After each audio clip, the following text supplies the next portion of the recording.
Hello everyone, this is C S Bharat. और आज हम स्टार्ट कर रहे हैं सेटिंग अप का पर नंबर 12, चैप्टर नंबर 12, कुछ भी कह सकते हो आप। कन्वर्जन ऑफ बिजनेस एंटिटीज एक अच्छा चैप्टर है क्योंकि प्रैक्टिकली आपको बहुत करने को मिलेगा जब आप ट्रेनिंग में जाओगे, या फॉर एग्जांपल अगर किसी ने प्रैक्टिस स्टार्ट करी तो आपको ये करना ही करना है, क्योंकि ये आपकी रूटीन वर्क से इतना कनेक्टेड है कि आपको कोई ना कोई कन्वर्जन अपनी लाइफ में देखने को मिलेगा। वो हो सकता है पब्लिक कंपनी प्राइवेट में चेंज हो रही हो सकता है प्राइवेट कंपनी पब्लिक में चेंज हो रही हो सकता है एलएलपी चेंज हो रही हो कंपनी में, हो सकता है एलएलपी में कंपनी चेंज हो रही है। तो ये इतना इजी चैप्टर है, इतना अच्छा चैप्टर है कि आपको करके यूं लगेगा कि यस, हमने कुछ चैप्टर किया है। तो chapter number 12, conversion of business entities. अच्छा, मैं एक बात बता दूं, आपकी जो पुरानी बुक या शायद आपके पास जो बुक है उस बुक में कन्वर्जन ऑफ कंपनीज की बात की गई थी। जो आपकी नई बुक है, जो फरवरी में न्यू बुक या न्यू मॉड्यूल जो इंस्टीट्यूट ने अपनी वेबसाइट पर डाला है, उसके अकॉर्डिंग ना सिर्फ कंपनीज का कन्वर्जन हो रहा है बल्कि ट्रस्ट सोसाइटी का भी कन्वर्जन आपको पढ़ना है। तो इंस्टीट्यूट ने कुछ ऐड कर दिया है आपके चैप्टर में। क्या ऐड कर दिया? अब आपको कन्वर्जन ट्रस्ट सोसाइटी का भी पढ़ना है। हालांकि ट्रस्ट सोसाइटी इनटू कंपनी है, उल्टा नहीं है, लेकिन पढ़ना तो पड़ेगा ना। जो पहले इंस्टीट्यूट ने नहीं दिया था वो इंस्टीट्यूट ने अब दे दिया है। इसीलिए चैप्टर का नाम भी कन्वर्जन ऑफ कंपनीज नहीं है, कन्वर्जन ऑफ बिजनेस एंटिटीज है। तो बिजनेस एंटिटीज, पार्टनरशिप फर्म जितना भी है, चाहे आपकी कंपनी एक कंपनी दूसरी कंपनी में जाए, चाहे पार्टनरशिप फर्म कंपनी में चेंज हो जाए, या आपकी एलएलपी चेंज हो रही है, कुछ भी हो रहा है, तो कन्वर्जन में वो सारे टॉपिक आपके कवर करे गए हैं, आपके सारे वो टॉपिक दिए गए हैं जो आपको पढ़ने। अब आपका ये मैंने आपको पहले ही बता दिया, आपके बेसिक लाइफ से आपकी ट्रेनिंग में ये आपको करने को ज़रूर मिलेगा। और अगर आपने ये अच्छे से परफॉर्म कर लिया तो एक कंपनी सेक्रेटरी इन प्रैक्टिस के लिए एक अच्छी असाइनमेंट होती है ये, जिसमें अच्छा पैसा मिलता है कंपनी सेक्रेटरी। तो कन्वर्जन ऑफ बिजनेस एंटिटीज का कन्वर्जन। अब कन्वर्जन ऑफ बिजनेस एंटिटी अगर दिया है तो मतलब इसके लिए प्रोविजन भी दिया होगा। कंपनीज एक्ट में इसके रिलेटेड सेक्शन भी होगा, रूल्स भी होंगे, सब कुछ होगा। उससे पहले मैं आपको दो चीजें रिवाइज कराना चाह रहा हूँ। एक हमने कन्वर्जन ऑफ क्या पढ़ा था, एक सॉरी हमने अल्टरेशन ऑफ लाइबिलिटी क्लोज पढ़ा था। तो मैंने आपको बताया था कि लाइबिलिटी क्लोज का अल्टरेशन नहीं होता है। Basically company one type of company से अनदर टाइप ऑफ कंपनी में चली जाती है। जैसे कंपनी लिमिटेड बाय शेयर्स है, वो लिमिटेड बाय गारंटी में चली गई, या लिमिटेड बाय गारंटी है वो लिमिटेड बाय शेयर्स में चली गई, या अनलिमिटेड में चली गई, कन्वर्ट हो गई। वो लाइबिलिटी क्लोज का अल्टरेशन था। अदरवाइज लाइबिलिटी क्लोज का अल्टरेशन मैंने आपको नहीं पढ़ाया। मैंने वहां भी आपको यही बात बोली थी। और दूसरा, आपने सेक्शन 14 जब एओए का अल्टरेशन पढ़ा था तो वहां आपने पढ़ा था ना कि अगर प्राइवेट वर्ड ऐड हो रहा है और प्राइवेट वर्ड डिलीट हो रहा है, अगर प्राइवेट वर्ड ऐड हो रहा है और प्राइवेट वर्ड डिलीट हो रहा है तो सिर्फ एमजीटी 14 से काम नहीं चलेगा, अदर फॉर्म्स भी आपको फाइल करने पड़ेंगे अल्टरेशन ऑफ आर्टिकल के लिए। कि अल्टरेशन ऑफ आर्टिकल क्या था कि कोई क्लोज ऐड हो रहा है, डिलीट हो रहा है, सब्स्टिट्यूट हो रहा है, मॉडिफाई हो रहा है, और अगर प्राइवेट कंपनी की 3 रेस्ट्रिक्शंस ऐड हो रही हैं या प्राइवेट कंपनी वाली 3 रेस्ट्रिक्शंस डिलीट हो रही हैं। पढ़ा था ना प्राइवेट वर्ड ऐड या डिलीट किस तरह से, कि अगर आर्टिकल से 3 रेस्ट्रिक्शंस जा रही हैं तो सीज हो गया प्राइवेट कंपनी, आर्टिकल में 3 रेस्ट्रिक्शंस आ रही हैं तो प्राइवेट कंपनी बन रही है। तो अगर ये अल्टरेशन थी तो सिर्फ आपका एमजीटी 14 से काम नहीं चल रहा था, आपको एमजीटी 14 से ज्यादा आईएनसी 27 आरओसी को भी बताना था, और आपका अगर पब्लिक इंटू प्राइवेट है तो आपको सेंट्रल गवर्नमेंट की अप्रूवल भी लेनी। तो अल्टरेशन भी आपका कनेक्टेड है इस चैप्टर से, क्योंकि अल्टरेशन एमओए की एओए की हमेशा होगी। क्योंकि एमओए के हिसाब से अगर कंपनी लिमिटेड बाय शेयर्स है और लिमिटेड बाय गारंटी बनाना है तो चेंज होगा।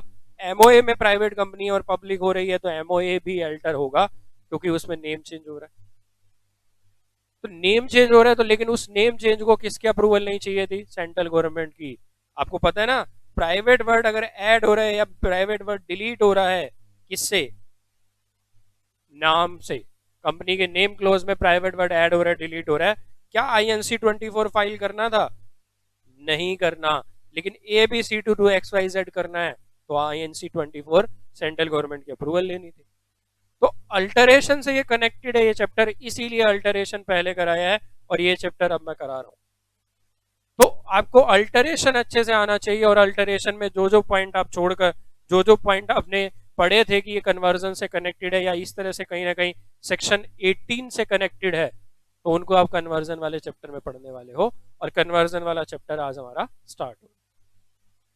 तो provision of companies act read with the rules thereunder provide for conversions, conversion नहीं, conversions of company from one type of company to another type of company. However, in some cases, company is mandatorily required for the conversion into another type of company. But कुछ provision ऐसे हैं जहां mandatory है, आपको क्या है, mandatory है convert करना। फॉर एग्जाम्पल ओपीसी आपने पढ़ा, पढ़ा ना ओपीसी, ओपीसी में आपने क्या पढ़ा, ओपीसी का कोई भी पर्सन ओपीसी बना सकता है, यस प्रोविजन है, there is a provision, OPC बनाई जा सकती है, बट बीइंग कुछ रेस्ट्रिक्शंस है कि रेजिडेंट इन इंडिया होना चाहिए, सिटीजन ऑफ इंडिया होना चाहिए, नेचुरल पर्सन होना चाहिए, ये पढ़ी थी आपने रेस्ट्रिक्शंस। अब वो कह रहे हैं कि कोई भी कंपनी ओपीसी कब तक रहती है, ये आपने शायद ही कहीं पढ़ा होगा, ये आपने शायद ही कहीं पढ़ा होगा, लेकिन स्मॉल कंपनी आप पढ़कर आए हो कि स्मॉल कंपनी कहाँ तक रहती है। अगर किसी कंपनी की पेड अप कैपिटल 50 लाख और टर्नओवर 2 करोड़ तक है तो वो स्मॉल कंपनी। अब लिखा नहीं है, लेकिन प्राइवेट जो ओपीसी है उसकी भी लिमिट यही है, क्योंकि इसके बाद एक जो अंडरस्टैंडिंग निकल के आई, क्या निकल कर आई कि जो आपकी स्मॉल कंपनी है, जो आपकी स्मॉल कंपनी है, ये कब तक स्मॉल कंपनी रहेगी, जो आपकी स्मॉल कंपनी है, जब तक पेड अप कैपिटल 50 लाख और टर्नओवर 2 करोड़ से नीचे है, तब तक कंपनी क्या है, स्मॉल कंपनी है। इससे ऊपर जैसे ही गई वो कंपनी क्या कहलाई, है तो वो प्राइवेट कंपनी, ये भी प्राइवेट ही थी, लेकिन इसको कुछ एग्जम्पशन मिल रही थी। कहीं पे लिखा होता है नाम में, कहीं पे भी कि ये स्मॉल कंपनी है, कहीं नहीं लिखा होता, कहीं पे भी नहीं लिखा होता, सिर्फ ये टर्नओवर और पेड अप के बेसिस पे डिसाइड होता है कि स्मॉल कंपनी है या नहीं है। अब वो कह रहे कि कोई भी कंपनी स्मॉल कंपनी है या नहीं है, ये हमने देख लिया उसके पेड अप के बेसिस पे। अब ओपीसी है तो लेकिन उसके नाम में ओपीसी वर्ड आता है, उसके नाम में ओपीसी वर्ड आता है, तो ओपीसी और स्मॉल कंपनी की लिमिट एक जैसी मानी गई है कि ओपीसी भी कब तक ओपीसी रहेगी, जब तक ओपीसी का paid up share capital 50 lakh और टर्नओवर जो है वो 2 करोड़ तक है, तब तक वो ओपीसी है। अगर ये लिमिट पार कर दी आपने तो मैंडेटरी हो जाएगा किसमें कन्वर्ट करना, प्राइवेट कंपनी में कन्वर्ट करना, जिसमें अब क्योंकि ओपीसी में एक मेंबर था, एक ही डायरेक्टर रिक्वायर्ड, एक ही डायरेक्टर था, तो अब उस चीज को चेंज करके प्राइवेट कंपनी में 2 मेंबर और 2 डायरेक्टर कर देंगे। तो मैंडेटरी कहां पर है, जहां पे लिमिट अपने एक्सीड कर दी वहां मैंडेटरी है, अदरवाइज मैंडेटरी नहीं है, बाकी सब जगह वॉलंटरी है। मैं पब्लिक टू प्राइवेट कर रहा हूं, मेरी मर्जी, प्राइवेट टू पब्लिक कर रहा हूं, मेरी मर्जी, एलएलपी टू कंपनी कर रहा हूं, एलएलपी कंपनी टू एलएलपी कर रहा हूं, सब जगह मेरी मर्जी। एक ये ऐसी जगह है जहां पे आपको मैंडेटरीली रिक्वायर्ड। तो इसका मतलब क्या है, ओपीसी वॉलंटरली नहीं चेंज हो सकती, यस ओपीसी वॉलंटरली भी चेंज हो सकती है, लेकिन उस केस में आपको 2 ईयर का वेट करना होगा, इनकॉर्पोरेशन से 2 साल का वेट करना होगा। आप वॉलंटरली बेसिस पे भी ओपीसी को प्राइवेट कंपनी में चेंज कर सकते हो, लेकिन उसके लिए इनकॉर्पोरेशन और कन्वर्जन के बीच में 2 साल का गैप होना चाहिए। ये अगर लिमिट मैंने पहले साल में ही एक्सीड कर दी तो उसी टाइम मुझे क्या करना पड़ेगा, कन्वर्ट करना पड़ेगा, किसमें कन्वर्ट करना पड़ेगा, प्राइवेट कंपनी में। मैंडेटरी वाले में कोई टाइम की रेस्ट्रिक्शन नहीं है, अगर मेरा 1 साल में ये पार हो गया टर्नओवर और या पेड अप तो उसी टाइम कर लूंगा, उसी टाइम करना पड़ेगा, क्योंकि लॉ के अकॉर्डिंग मैंडेटरी है। लेकिन अगर मेरी कंपनी ये टर्नओवर क्रॉस नहीं कर रही है या पेड अप कैपिटल क्रॉस नहीं कर रही है, फिर भी मैं चाह रहा हूं कि मेरी ओपीसी कन्वर्ट हो जाए, तो लॉ ने रेस्ट्रिक्शन लगा दी, बोले नहीं भाई बनी है ना कंपनी, 2 साल तक वेट करो, ओपीसी बनाई है आपने, 2 साल तक वेट करो, 2 साल के बाद कन्वर्जन का ऑप्शन देंगे, 2 साल से पहले कोई कन्वर्जन का ऑप्शन नहीं।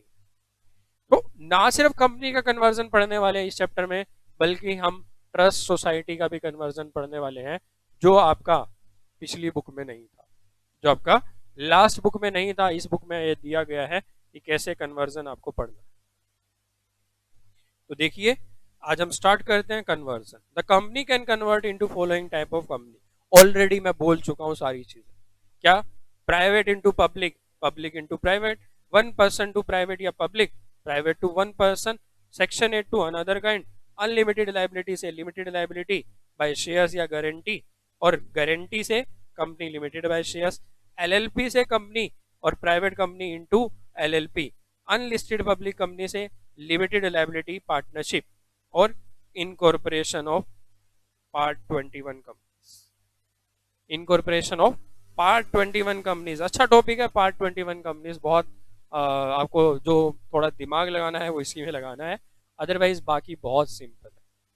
बहुत सिंपल सा चैप्टर है, बहुत इजी सा चैप्टर है। आपको जैसे जैसे आप क्लास करते जाओगे आपको क्लैरिटी आती जाएगी कैसे कन्वर्जन करना है और कैसे नहीं। सबसे इंपॉर्टेंट प्रोविजन है सेक्शन 18, क्योंकि बिना सेक्शन 18 के कन्वर्जन नहीं हो सकता है, क्योंकि सेक्शन 18 ही डील करता है conversion of company already registered, provided that a company already registered in a class may convert itself as a company of another class by alteration of memorandum, alteration of article in according with the provision of chapter 2 of the Companies Act 2013। तो alteration किसके कौन से chapter में? Chapter number 2 में। और हम पढ़ रहे हैं ये वाला चैप्टर, इसमें हम पढ़ रहे हैं कन्वर्जन। तो चैप्टर हम सेक्शन 18 को ध्यान में रख रहे हैं, और पार्ट 21 कंपनीज को भी आप पढ़ोगे कि पार्ट 21 कंपनीज क्या होती है।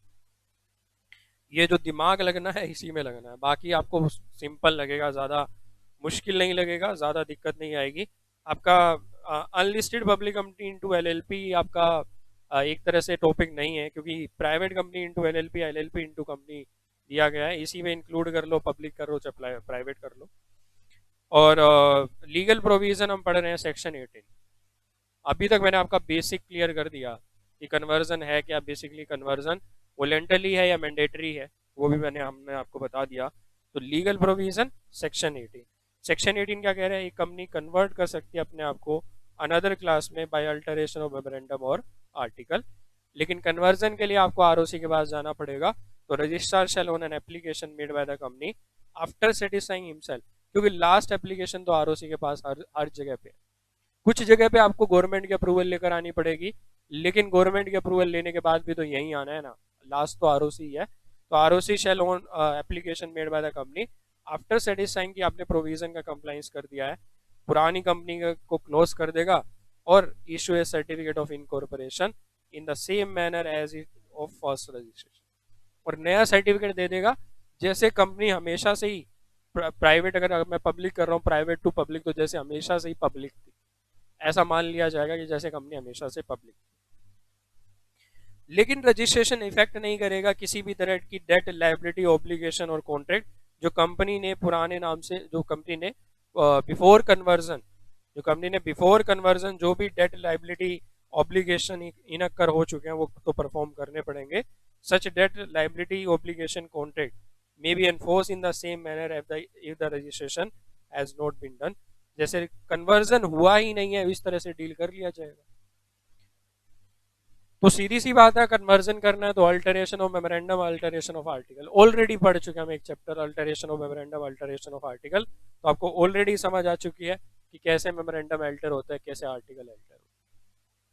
मेमोरेंडम तो नाम मात्र का अल्टर होने वाला है, क्योंकि मेमोरेंडम में तो क्या लिखा जाना है, या तो मेमोरेंडम में लाइबिलिटी क्लोज हिलेगा, यही ना लाइबिलिटी क्लोज, या तो मेमोरेंडम में लाइबिलिटी क्लोज चेंज होने वाला है, क्योंकि company limited by shares to limited by guarantee जा सकती है।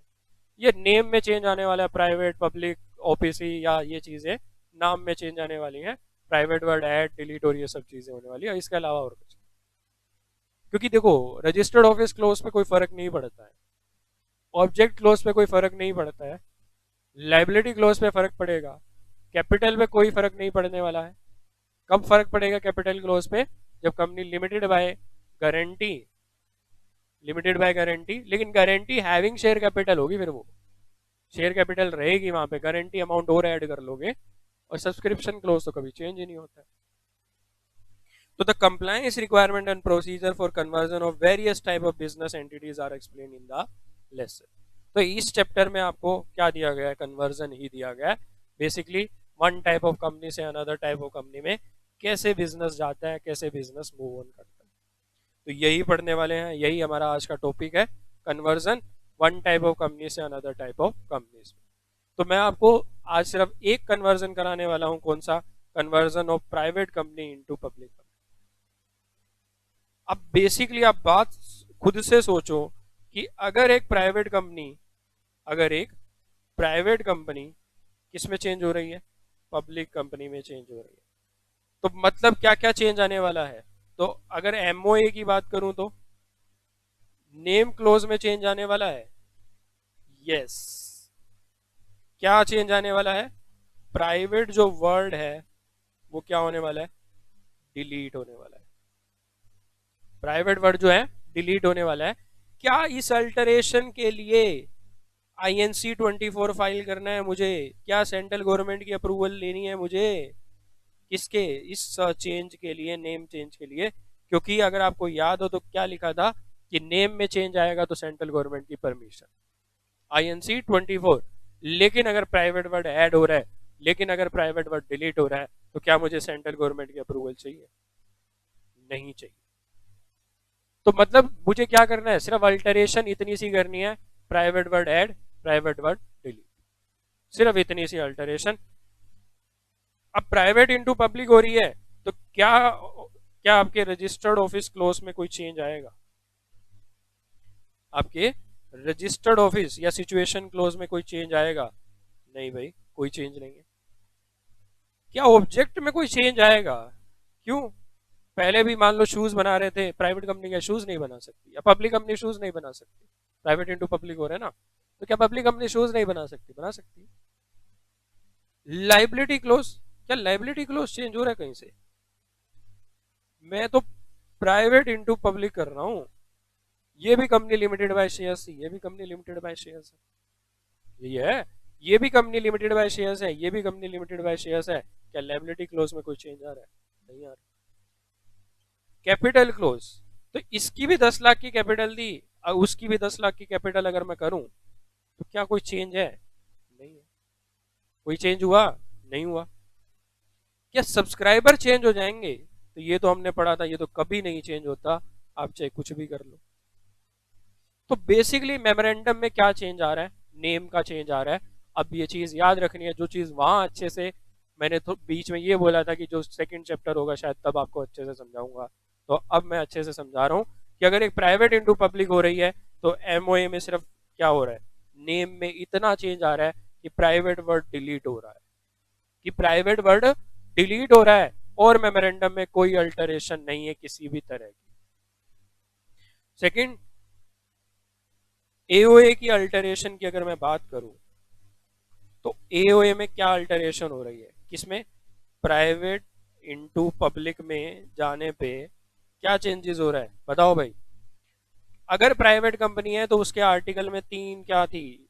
रेस्ट्रिक्शन, लिमिटेशन और प्रोहिबिशन थी। अब अगर पब्लिक हो रही है, क्या पब्लिक पे रेस्ट्रिक्शन है? पब्लिक इनवाइट नहीं कर सकती शेयर सब्सक्राइब करने के लिए लोगों को, फिर वो पब्लिक कैसी? रेस्ट्रिक्शन डिलीट, क्या हो जाएगी? ये डिलीट ही होंगी ना, डिलीट कर देंगे हम इसको। लिमिटेशन है क्या पब्लिक कंपनी में 200 मेंबर होने चाहिए? नहीं भाई, ये तो प्राइवेट की है, डिलीट करो इसको। क्या प्रोहिबिशन है कि आप शेयर ट्रांसफर नहीं कर सकते? अरे बिल्कुल अलाउड है, हम पब्लिक ही तो हो रहे हैं। किस लिए हो रहे हैं? पब्लिक के फिर फायदे क्या हैं अगर यही 3 चीजें फिर से चलेंगी? तो अगर प्राइवेट इनटू पब्लिक हो रही है, तो एओए में अल्टरेशन क्या आ रही है? डिलीट हो रहे हैं क्लोज। क्या इसके लिए? प्लस एओए में भी तो नेम लिखा होता है। हाँ, हालांकि क्लोज नहीं है वो, नेम क्लोज नहीं है, नेम तो है, वहां भी नेम में चेंज है हल्का सा, वहां भी नेम से प्राइवेट वर्ड डिलीट है। और बेसिकली जो मेन अल्टरेशन है वो क्या है? 3 चीजों की डिलीट की है, 3 क्लोज डिलीट हो रहे हैं, मेन ये चीज है। प्राइवेट कंपनी की डेफिनेशन भी लिखी होती है, उसकी जगह क्या लिख देंगे? पब्लिक कंपनी की डेफिनेशन। उसी डेफिनेशन से ये 3 चीजें ऑटोमेटिकली डिलीट हो जाएंगी। जहां मेरी पब्लिक प्राइवेट कंपनी की डेफिनेशन थी, वहां मैंने क्या लिख दिया? पब्लिक लिख दिया। अब अच्छा एक बात बताओ, प्राइवेट कंपनी थी तो पब्लिक इंटरेस्ट कितना था?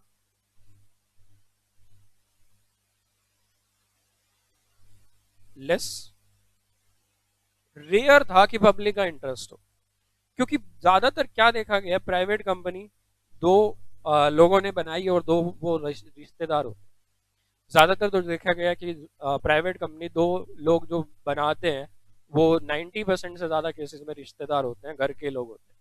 अच्छा चलो बाहर का भी है तो भी प्राइवेट कंपनी है, तो अगर कोई क्रेडिटर लोन दे रहा है कुछ भी दे रहा है तो उसने ये सोच के दिया होगा ना कि क्या है, ये प्राइवेट कंपनी है, पब्लिक नहीं है, प्राइवेट है, तो उसने भी सोच समझ के दिया होगा। अब अगर ये company public private into public हो रही है तो क्या लार्ज पब्लिक इंटरेस्ट इफेक्ट होगा? नहीं हो। क्या पब्लिक इंटरेस्ट लार्ज है? नहीं है। तो क्या इसके लिए किसी तरह की अप्रूवल की रिक्वायरमेंट है? किसी तरह की सेंट्रल गवर्नमेंट आरडी किसी से या एनसीएलटी से अप्रूवल की रिक्वायरमेंट होनी चाहिए? मैं आपसे पूछ रहा हूं ये, क्या किसी तरह की पब्लिक एट लार्ज का पैसा इन्वॉल्व ही नहीं है, पब्लिक का इंटरेस्ट ही इन्वॉल्व नहीं है ज्यादा, तो क्या यहाँ पे किसी का इंटरेस्ट इफेक्ट हो रहा है? ज्यादा नहीं हो रहा है। तो क्या बड़े लेवल की अप्रूवल चाहिए होगी? सोचने की बात है, क्या बड़े लेवल की अप्रूवल चाहिए होगी? नहीं चाहिए होगी। तो फिर कन्वर्जन कैसे होगा? कन्वर्जन सिर्फ इतना होगा, एक बोर्ड मीटिंग बुलाएंगे, नीचे वाले पेज पे करते हैं, तो कन्वर्जन कैसे होगा? अब ये बात आती है, बोले जी सबसे पहले नोटिस इशू करो। किसका? पहले तो बोर्ड ऑफ डायरेक्टर की अप्रूवल लेंगे भाई हम। और नोटिस आपको पता है 173 सबसेक्शन 4 7 डेज का नोटिस, और शॉर्टर नोटिस रखना है तो कंसेंट आपको पता है। तो नोटिस इशू कर दो बोर्ड मीटिंग का, बोले जी बोर्ड मीटिंग होल्ड कर लो। अब बोर्ड मीटिंग में क्या क्या चर्चा होने वाली है? बोर्ड मीटिंग में एक बोर्ड रेजोल्यूशन पास करो। किस चीज का? अप्रूवल दो भाई कन्वर्जन की। बोर्ड ऑफ डायरेक्टर्स को कह रहे हैं भाई बोर्ड तुम पहले अप्रूवल दो कन्वर्जन की, तुम इस मैटर को डिस्कस करो। बोले जी बोर्ड हमने डिस्कस कर लिया, हम तैयार है कन्वर्जन के लिए, बट कन्वर्जन के लिए तो क्या करना पड़ेगा? शेयर होल्डर की अप्रूवल लेनी पड़ेगी। बोले शेयर होल्डर की अप्रूवल लेनी है तो करो भाई इशू नोटिस। तो पहले क्या करो? ड्राफ्ट नोटिस प्रिपेयर करो, draft notice of EGM. Extraordinary general meeting बुलानी है, नोटिस उसका ड्राफ्ट करो, प्लस ऑथराइज कर दिया किसको? प्लस ऑथराइज कर दिया किसको? सीएस या डायरेक्टर को ये नोटिस इशू करने के लिए। तो बोर्ड मीटिंग हुई, बोर्ड मीटिंग में चर्चा करी, बोर्ड ने अप्रूवल दी, बोर्ड रेजोल्यूशन पास करके अप्रूवल की, एक नोटिस ड्राफ्ट किया गया ईजीएम का और ऑथराइज किया गया सीएस या डायरेक्टर को ये नोटिस इशू करने के लिए। थर्ड काम क्या किया आपने? इशू किया किस चीज का? Notice of EGM. और नोटिस ऑफ ईजीएम आपको पता है 101 क्या? 101 क्या? 21 क्लियर डेज का नोटिस देना है भाई। प्लस 102 क्या ऑर्डिनरी बिजनेस डिस्कस कर रहे हैं? नहीं जी, स्पेशल बिजनेस है। क्या आएगा? स्पेशल बिजनेस है। बोले जी एक्सप्लेनेटरी स्टेटमेंट भी आएगी। स्पेशल बिजनेस हो रहा है, एक्सप्लेनेटरी स्टेटमेंट भी आएगी। तो नोटिस इशू किया, नोटिस में बातें लिख दी कि एसआर पास करना है किस चीज के लिए? अल्टरेशन के लिए। क्योंकि अल्टरेशन ऑफ एओए होने वाला है तो सेक्शन 14 कहता है ना अल्टरेशन बिना इसके एसआर के नहीं हो सकती। तो एसआर के लिए क्या करना पड़ेगा? स्पेशल बिजनेस, स्पेशल रेजोल्यूशन भी है, स्पेशल बिजनेस भी है, एक्सप्लेनेटरी स्टेटमेंट बना ली। बोले जी नोटिस इशू हो गया, बोले होल्ड कर लो भाई। क्या? ईजीएम। अब ईजीएम होल्ड करके क्या लेंगे? शेयर होल्डर्स की अप्रूवल। किस चीज के लिए? कन्वर्जन के लिए। शेयर होल्डर्स की अप्रूवल एओए के अल्टरेशन के लिए। शेयर होल्डर्स की अप्रूवल एमओए के नेम क्लोज में चेंज के लिए। अल्टरेशन तो ये भी है, अल्टरेशन तो ये भी है, चाहे आईएनसी 24 नहीं फाइल करना लेकिन नेम क्लोज में अल्टरेशन तो भाई हो रही है। अल्टरेशन तो है ये। बोले जी शेयर होल्डर की अप्रूवल ले ली। बोले कन्वर्जन का मैटर हो, एओए अल्टरेशन, एमजीटी क्या पास कर दिया, एसआर पास कर दिए। अब पांचवी चीज क्या आती है, बोले जी आपने एसआर पास किया है, बोले जी हाँ, एमजीटी 14 फाइल करो 30 डेज में। बोले जी एमजीटी 14 किस चीज के लिए, बोले आपने एसआर पास किया है, अल्टरेशन वगैरह की है, अल्टरेशन अप्रूव करानी पड़ती है आरओसी से 30 डेज के अंदर अंदर। बोले अल्टरेशन भी कर ली, बोले एप्लीकेशन तो अभी भी नहीं लगी, अब एप्लीकेशन लगाओ, एप्लीकेशन टू आरओसी, किस चीज के लिए, फॉर कन्वर्जन। एप्लीकेशन लगाओ, बोले फॉर्म तो बता दो कौन सा, INC 27। तो INC 27 में आपको क्या करना है, INC 27 में आपने एप्लीकेशन लगानी है विद द आरओसी, किस चीज के लिए, कन्वर्जन के। अब आरओसी क्या करेगा, आपके डॉक्यूमेंट की स्क्रूटनी करेगा, आपके डॉक्यूमेंट चेक करेगा आरओसी, और अगर आरओसी सेटिस्फाइड है तो आपको क्या कर देगा, कन्वर्जन की अप्रूवल दे देगा, और एक न्यू सर्टिफिकेट आपका आ जाएगा। क्योंकि कंपनी के नेम से इतना मतलब प्राइवेट वर्ड ऐड डिलीट हो रहा है, तो आपको क्या चाहिए, आरओसी की अप्रूवल। अब ये तो है कितना, public into sorry private into public. जब एक छोटी कंपनी बड़ी कंपनी बन रही है, जब एक रेस्ट्रिक्टेड कंपनी फ्रीली कंपनी बन रही है, तो आपको किसी चीज की ज्यादा अप्रूवल नहीं चाहिए, क्योंकि पहले वाली कंपनी में कुछ नहीं था, पहले वाली कंपनी में कुछ नहीं था, तो इस चीज का फायदा उठा लेंगे। तो हमारा टॉपिक है conversion of private company into public company. The provision related to conversion of public company into private company are provided under section 18। क्योंकि 18 तो सिंपल सी बात करता है, कोई भी कन्वर्जन करना है सेक्शन 18 अप्लाई होगा। प्लस आपको article 40 sorry section 14 alteration of article of companies, read with rule 33 of the companies incorporation rule 2014। Section 14 एक इंपॉर्टेंट सेक्शन है, क्योंकि प्राइवेट पब्लिक होना, पब्लिक इनटू प्राइवेट होना, किस पे डिपेंड कर रहा है, आर्टिकल में 3 रेस्ट्रिक्शंस होने पे। तो section 14 play an important role during conversion of public into private या प्राइवेट इनटू पब्लिक, दोनों में ही है। Conversion of private into public involve alteration of article of association of private company which can not be done without passing SR by the company in the general, और बिना SR के तो article alter नहीं हो सकता। Next दे रखा है rule 33 और द कंपनीज। तो हमने देखो ये तीनों चीजें लिखी हैं, सेक्शन 18 ऑलरेडी पढ़ लिया, सेक्शन 14 उसने आपको बता दिया। अब रूल 33 में क्या कह रहा है, for effecting the conversion of private into public और वाइस वर्सा, चाहे पब्लिक इनटू प्राइवेट कर रहे हो चाहे प्राइवेट इनटू पब्लिक कर रहे हो, इफेक्टिव तभी होगी जब एप्लीकेशन लगाई जाए आरओसी को, कौन से फॉर्म में, INC 27 में विद फीस। तो INC 27 एप्लीकेशन है, एप्लीकेशन तो लगानी जरूरी है। The alteration of article of a private company shall be made in such manner as they no longer include the restriction limitation which are required to be included in article of private company, that is minimum maximum number of member, transfer of shares, number of director, quorum of general meeting, the company shall as from the date of alteration cease to be a private company। तो alteration of article में क्या हो रहा है, इन सच a manner की वो जो restrictions थी, जो लिमिटेशंस थी, जो एक प्राइवेट कंपनी के आर्टिकल में होनी चाहिए, वो आर्टिकल में अब नहीं, वो चीजें अब नहीं होंगी, क्योंकि उन चीजों को डिलीट करके तो हमने क्या बनाया है, पब्लिक कंपनी बनाई है।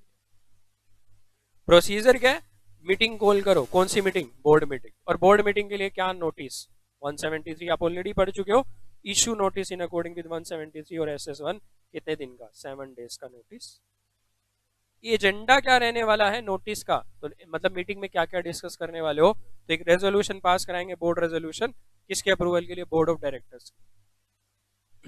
किस चीज के लिए, conversion of private company into public company by altering the AOA. Date time place fix करो, किसका, EGM का, शेयर होल्डर की अप्रूवल भी तो लेनी है। ऑथराइज करो नोटिस इशू करने के लिए, इस with the agenda and explanatory statement, approve कर दिया, ऑथराइज करो डायरेक्टर या CS को नोटिस इशू करने के लिए। पास करो board resolution for increase in number of director if the director are less than 3 in the company.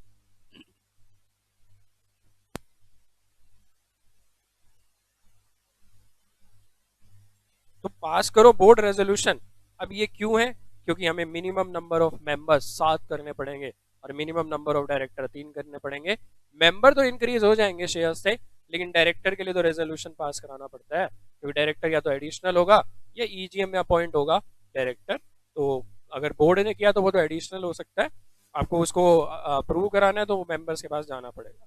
Notice issue कर दो मेंबर जनरल मीटिंग का एज पर सेक्शन 101 और SS2 all member director and auditor with explanatory statement.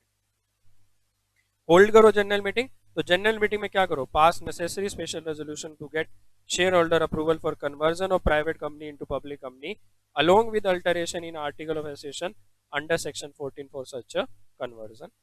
File करो e form for alteration of article of association of for conversion of private into public the following e forms. तो कौन कौन से ई form आपको file करने हैं, सबसे पहले MGT 14, कितने दिन के अंदर अंदर एक कॉपी आपको फाइल करनी है with in 30 days in MGT 14 में of the passing of SR in general meeting. और अटैचमेंट क्या होती है ये पहले भी डिस्कस कर चुके हैं, ऐसा कुछ नहीं है जो नया है। नोटिस की कॉपी लगानी है, जो रेजोल्यूशन पास हुआ उसकी copy, altered MOA, altered AOA। Altered क्यों लिखा है, क्योंकि नेम तो चेंज हो रहा है, चाहे अल्टरेशन उस तरीके से नहीं हो रही लेकिन नेम चेंज हो रहा है। सेकंड क्या कह रहा है, ई फॉर्म INC, तो application conversion of private company into public company, इसके लिए एप्लीकेशन तो लगानी पड़ेगी। रूल 33 कह रहा है कि बिना एप्लीकेशन के तो आगे प्रोसीड आप नहीं कर सकते। INC 27 की क्या अटैचमेंट है, minutes of the member meeting, members के मीटिंग की मिनट्स, जैसे INC 24 में जरूरी थी INC 27 में भी जरूरी है। Altered article of association, true copy of the board resolution as an optional attachment, और अदर इंफॉर्मेशन जो आप प्रोवाइड कर सको वो आपको अटैच करनी। तो ROC क्या करेगा, इसके बेसिस पे स्क्रूटनी करेगा डॉक्यूमेंट्स की। तो एज पर सेक्शन 18 जब आपने कन्वर्जन की एप्लीकेशन लगाई तो ROC क्या करेगा, उसको चेक करेगा।